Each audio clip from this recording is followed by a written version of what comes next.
Sud Radio Parlons Vrai chez Bourdin, 10h30, 12h30, Jean-Jacques Bourdin. Il est 12h07. Nous allons parler de la décision du gouvernement en matière d'indemnisation du chômage. Le gouvernement, je regarde le titre de la Dépêche, nos confrères de la Dépêche. Le gouvernement frappe fort avec une baisse de la durée d'indemnisation de 25%. Il s'agit de la durée d'indemnisation et non pas du montant de l'indemnisation, que les choses soient claires. Alors, nous allons parler de cela avec déjà notre invité Jean-Eudes Duménil, qui est vice-président de la CPME, les petites et moyennes entreprises.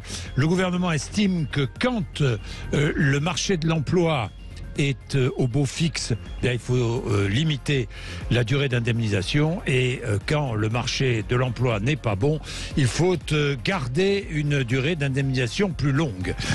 Nous allons en parler donc dans un instant, et avec Jean-Eudes Duménil, je vais revenir aussi sur les offres en CDI qui ne trouvent pas preneurs, même avec des salaires revus à la hausse. C'est le constat de la CPME, la Confédération des petites et moyennes entreprises, qui a sondé plus de 2500 petits patrons pour son enquête. À tout de suite. Sud Radio Parlons Vrai chez Bourdin, 10h30, 12h30, Jean-Jacques Bourdin. Il est 12h12, 2500 petits patrons interrogés, enquête en ligne de la Confédération des petites et moyennes entreprises, Félix Mathieu. Des offres en CDI ne trouvent pas preneur. Oui, et parmi la bonne moitié de ces patrons de TPE, PME qui souhaiteraient embaucher, eh bien, ils sont plus de 91% à dire rencontrer des difficultés pour le faire, soit faute de candidats, soit parce que les profils ne correspondent pas au poste. 2/3 des dirigeants disent pourtant avoir revu à la hausse le salaire proposé, constatant même des refus de CDI dans 1/3 des cas. 1/10 de ces patrons de TPE et de PME disent, et c'est assez nouveau ça, constater une préférence de certains candidats pour les CDD plutôt que pour les CDI, jugés trop engageants finalement. Conséquence pratique, en tout cas 1/3 de ces entreprises affirment avoir refusé des commandes ou des ventes faute de personnel. Exaspérés par leurs difficultés de recrutement, 81% de ces patrons interrogés disent être favorables à la baisse de la durée d'indemnisation du chômage annoncée par le gouvernement. La moitié d'entre eux d'ailleurs déclarent aussi prévoir une augmentation de salaire au 1er janvier pour compenser l'inflation. Jean-Eudes Duménil, vice-président de la CPME, bonjour. Bonjour, secrétaire général de la CPME. Ça, pardon. Jean-Eudes, pardon. Vous m'avez promu, mais je suis sensible et flatté. Bon, dites-moi, ces petits patrons que vous avez interrogés n'arrivent pas à trouver des salariés malgré des hausses de salaire ? Mais oui, c'est bien le problème, justement.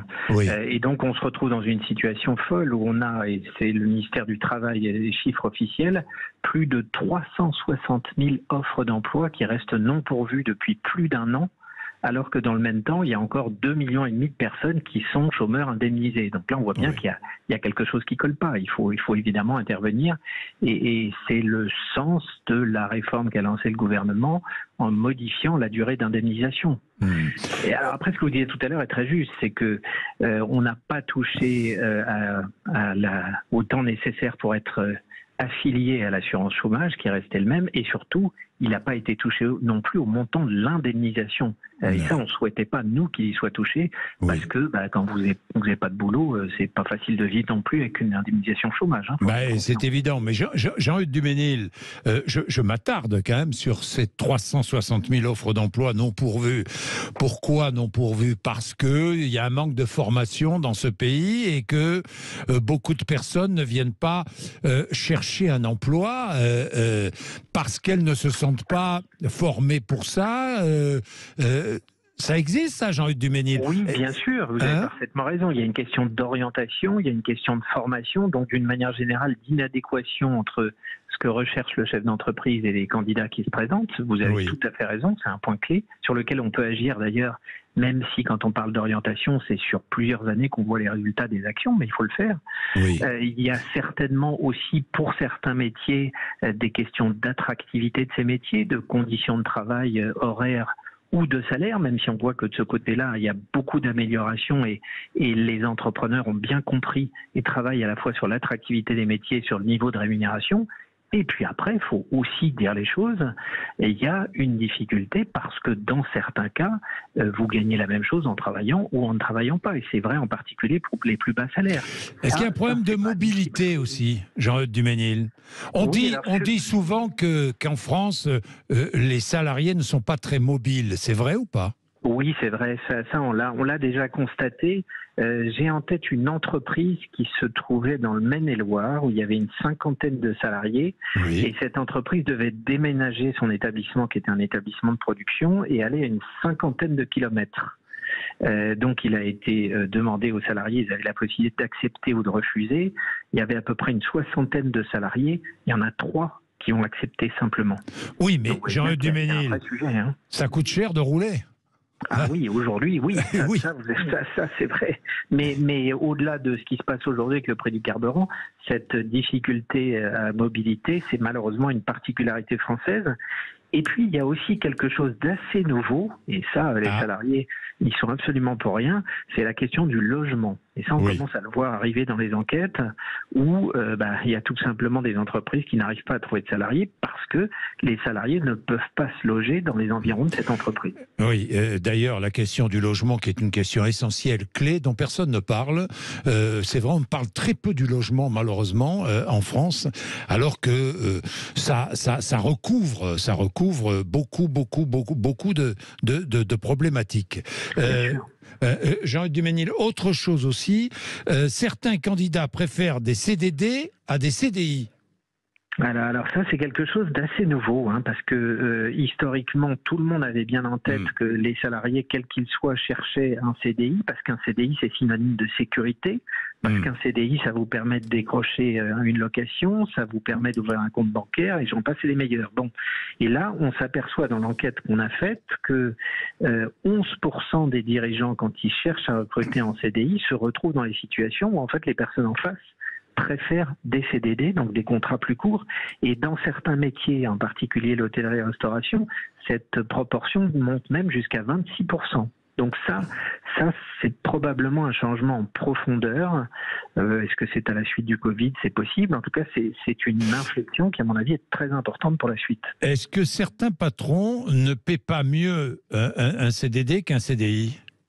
Alors, c'est pas certains patrons, c'est que quand vous êtes en CDD, vous avez ce qu'on appelle une prime de précarité qui vous est versée effectivement en fin de contrat et qui représente 10% du montant global de votre contrat. Voilà. Donc, c'est pas neutre, mais quand vous prenez un CDD plutôt qu'un CDI, ça veut dire que finalement, vous pensez pouvoir retrouver un boulot à peu près en claquant dans les doigts derrière ou aller vers Pôle emploi. Et là, on peut avoir une difficulté. Bien, merci beaucoup Jean-Eudes Duménil. Denis Gravouille est avec nous, responsable emploi chômage à la CGT. Évidemment, le discours va être différent. Bonjour Denis Gravouille. Bonjour. Alors, le gouvernement, comme nous l'évoquions avec Jean-Eudes Duménil, a décidé de baisser de 25% la durée d'indemnisation des chômeurs à partir du 1er février 2023. Je rappelle que le niveau d'indemnisation n'est pas touché et les règles ne varient pas en fonction de la situation locale de l'emploi. En revanche, c'est la météo de l'emploi qui va conditionner la durée d'indemnisation. Elle baissera si la situation de l'emploi est favorable et elle baissera de 25%. Denis Gravouille, quel commentaire faites-vous ? Évidemment, nous, on est complètement contre et je vais expliquer pourquoi. D'abord, il y a de l'enfumage sur la météo là, dont vous parlez. Parce que ça nous a mis un système très compliqué, si ça monte, si ça baisse, sauf qu'en mettant le taux de chômage à 9%, qui n'a même pas été atteint au moment du Covid, depuis 2017, en fait, on est toujours dans la zone soi-disant verte et il y a une baisse de droits. Donc il y a une baisse de droits de la durée maximale de 25%, point c'est tout, et ça ne va jamais remonter. Il avait même d'ailleurs été prévu et envisagé une amélioration selon le gouvernement. Il n'y a aucune amélioration et il n'y a même pas de retour à niveau actuel prévu à partir du 1er février. Ça veut dire quoi? Que concrètement, il y a 4 milliards d'économies qui vont se faire en baisse de droits, en durée d'indemnisation sur les fins de droits. Donc les fins de droits, c'est qui? C'est des jeunes qui, souvent des jeunes qui ont des droits courts parce qu'ils ont justement eu que les CDD. Ça me fait beaucoup rire d'entendre M. Duménil dire que c'est les salariés qui choisissent les CDD, alors que c'est quand même la demande des patrons depuis des années d'avoir des CDD à gogo et plutôt que des CDI. Mais là, c'est cela. Ou alors, c'est des personnes, par exemple, des plus de 55 ans, qui vont se retrouver à voir la fin de droit arriver 9 mois plus tôt. C'est-à-dire que celui qui a retrouvé un emploi très vite, il n'aura pas de changement. La baisse d'indemnisation, elle a déjà eu l'année dernière. Il y a un an, il y a déjà eu une réforme il y a moins d'un an. Mais la durée va être raccourcie pour ceux qui arrivent en fin de droit, donc ils vont se retrouver à quoi? Au RSA 9 mois plus tôt, 6 mois plus tôt, à devoir accepter des conditions de boulot dans des petits boulots dégradés ou autres, voire, je le dis clairement, des risques de suicide, parce que on a quand même des études qui montrent que le chômage, ça pousse, ça crée des problèmes de santé et ça pousse au suicide 2 fois plus que quand on a un emploi. Donc c'est un vrai problème de santé publique. Donc c'est un scandale cette réforme et qui évidemment ça ne m'étonne pas que le patronat soit pour, parce qu'il voulait faire des économies avec la même disposition il y a 5-6 ans et tous les syndicats avaient refusé. Denis Gravouille, est-ce que les chômeurs intensifient leur recherche d'emploi dans les mois précédant la fin de leur indemnisation? Alors, là, on aimerait bien avoir des études un peu plus précises là-dessus, parce qu'il y a eu de temps en temps des éléments qui ont été donnés régulièrement. Nous, ce qu'on constate, c'est que évidemment, quelqu'un qui cherche un emploi à la hauteur de l'emploi qu'il a perdu. Parce que ça, c'est ce que le gouvernement et le patronat refusent de dire.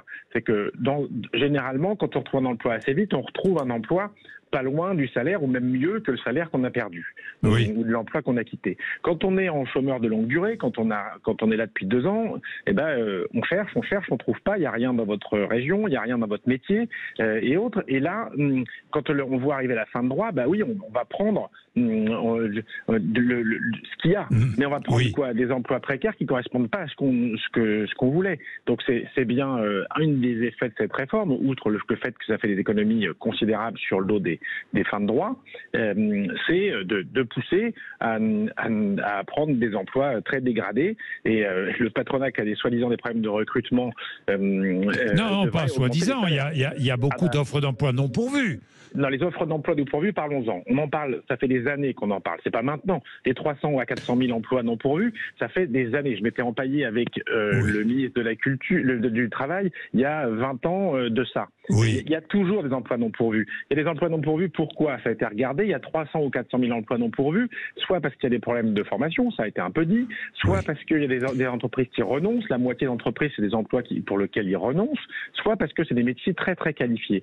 Et c'est quoi le volume d'emplois non pourvus? C'est 300 à 400 000 personnes, il y a 6 millions d'inscrits à Pôle emploi. Donc même si on arrivait à pourvoir les 300 400 000, il resterait 95% des chômeurs qui n'ont pas de boulot. La réforme, le ministre l'a dit, il espère obtenir 100 ou 150 000 emplois.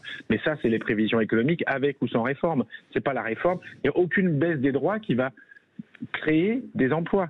C'est ça la question. C'est comment on crée des emplois dans la transition écologique ou autre. Et c'est pas la réforme d'assurance chômage qui peut faire ça. On crée des emplois aussi grâce à la formation, Denis Gravouille. Oui, et notamment la formation à l'intérieur même de l'entreprise. Exactement, et en montant les qualifications. Je vous donne un autre exemple.